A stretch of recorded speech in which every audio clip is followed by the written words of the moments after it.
Halo semuanya, perkenalkan nama saya Ahmad Zaini dari channel Ahmad. Dan di video kali ini saya akan memberitahu 10 komponen yang wajib kalian miliki jika kalian ingin merakit PC. Dan disclaimer aja nih ya, saya di sini tidak mencontohkan cara merakitnya, proses perakitan PC tersebut.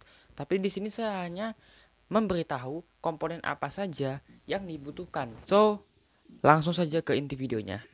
Pertama yang harus kalian miliki tentu aja motherboard. Ya, motherboard ini penting banget komponennya. Kalian bisa lihat di video saya sebelumnya, itu saya sudah menjelaskan ya komponen-komponen apa aja yang dibutuhkan di motherboard. Nah, kalian bisa lihat video sebelumnya saya. Di situ saya telah menjelaskan banyak banget kegunaannya motherboard, apa aja komponen-komponen yang dibutuhkan dalam motherboard tersebut dan lain-lain. Nah, untuk rekomendasi motherboard, saya di sini merekomendasikan merek Asus atau MSI karena menurut saya itu merek yang terbaik. Yang kedua adalah CPU atau prosesor. Ya, ini alat paling wajib banget. Jika kalian udah ada motherboard, itu wajib ada CPU-nya. Kalau nggak ada CPU-nya, nggak akan bisa berjalan komputernya kan.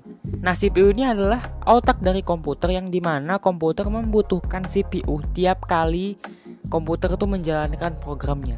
Untuk merek CPU prosesor, saya menyarankan untuk menggunakan merek Intel atau AMD. Nah, untuk Intel saya menyarankan memilih prosesor Intel Core i5 atau Intel Core i3 juga bisa. Kalian bisa memilih Intel Core i3 generasi ke-9 atau generasi ke-5 dan lain-lain. Nah, untuk Ryzen ya AMD Ryzen, saya menyarankan untuk mengambil AMD Ryzen 3 3200G dan untuk AMD Ryzen 5 ini bakal lebih mahal lagi ya, harganya sekitar 1,8 sampai 2 jutaan. Nah, untuk Intel Core i5 kalian bisa memasangkan prosesor ini ke soket motherboard LGA standar 1151. Komponen ketiga itu adalah RAM, dan RAM ini penting banget. Saya sudah jelaskan di video sebelumnya fungsi RAM itu apa. Ya, kalau nggak ada RAM, performa CPU dan motherboard yang nggak akan maksimal juga gitu kan ya, harus butuh RAM juga. Nah, saya sarankan kalian minimalnya RAM-nya itu DDR3 atau DDR4 kalau bisa gitu ya. Sama saya sarankan kalian menggunakan dual channel ya, jangan single channel karena hal itu lebih optimal gitu loh ya kebanding menggunakan single channel ya. Yang keempat itu adalah CPU cooler. Kalian jangan remehkan penggunaan CPU cooler ini ya. Walaupun ini hanya sebagai pendukung, tapi menurut saya ini sangat berguna loh ya. Terutama pada saat kalian membeli prosesor itu pasti ya, merek sekarang itu prosesor zaman now ini pasti include dengan CPU coolernya ya. CPU cooler ini fungsinya untuk mendinginkan komponen-komponen yang ada di motherboard ya. Karena kalau nggak ada CPU ya pasti prosesor, motherboard dan komponen lain itu bakal kepanasan, dan jika kalau kepanasan itu bakal menyebabkan overheat yang sangat panas, dan itu bakal fatal banget sih. Nah, untuk rekomendasi CPU cooler, saya menyarankan kalian menggunakan merek Cooler Master karena ya itu merek terbaik gitu sampai saat ini. Komponen keempat itu adalah kartu grafis atau graphic card atau biasa disebut dengan VGA card ya.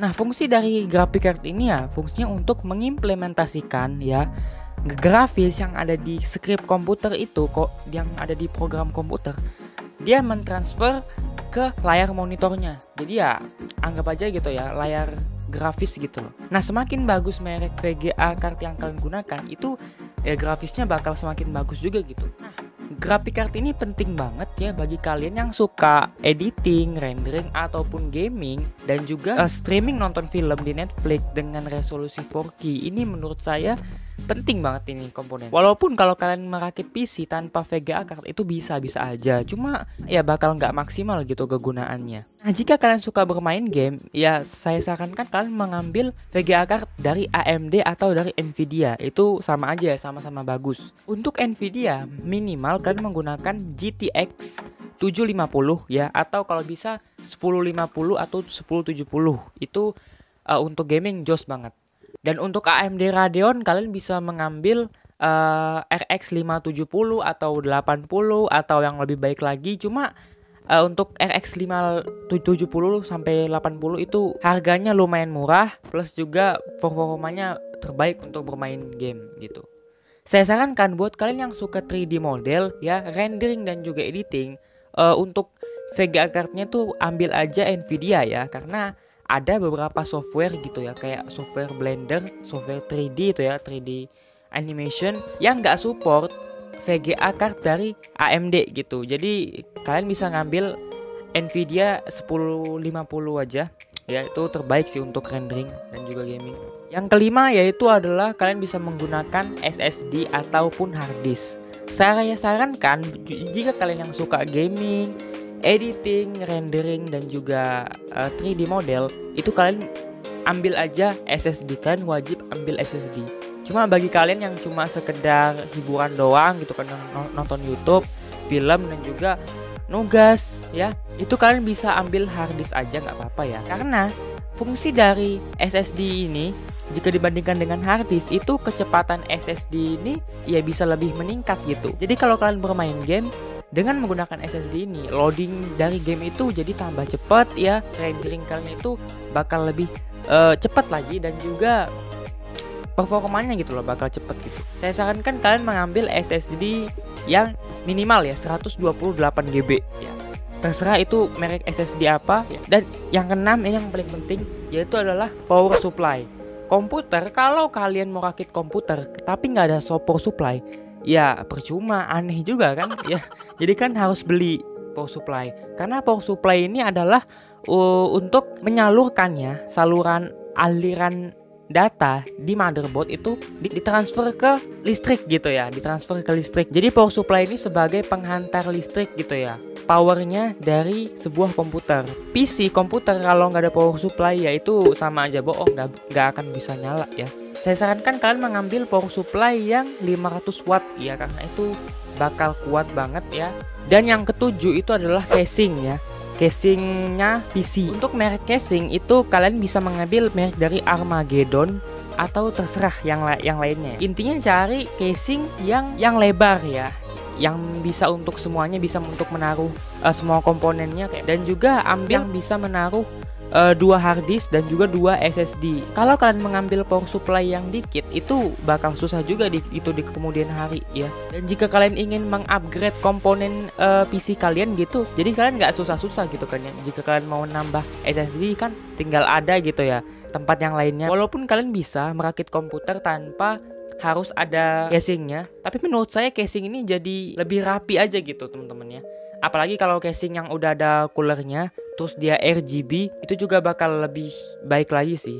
Dan juga kamar kalian itu jadi nggak berantakan gitu kalau ada si casing ini. Nah, setelah kalian berhasil merakit PC atau setelah kalian sudah mengumpulkan gitu ya semua alat-alatnya, kalian langsung nggak bisa main komputer gitu ya. Kalian wajib punya yang namanya alat-alat gitu, hardware dari outputnya komputer. Alat-alatnya tuh apa aja?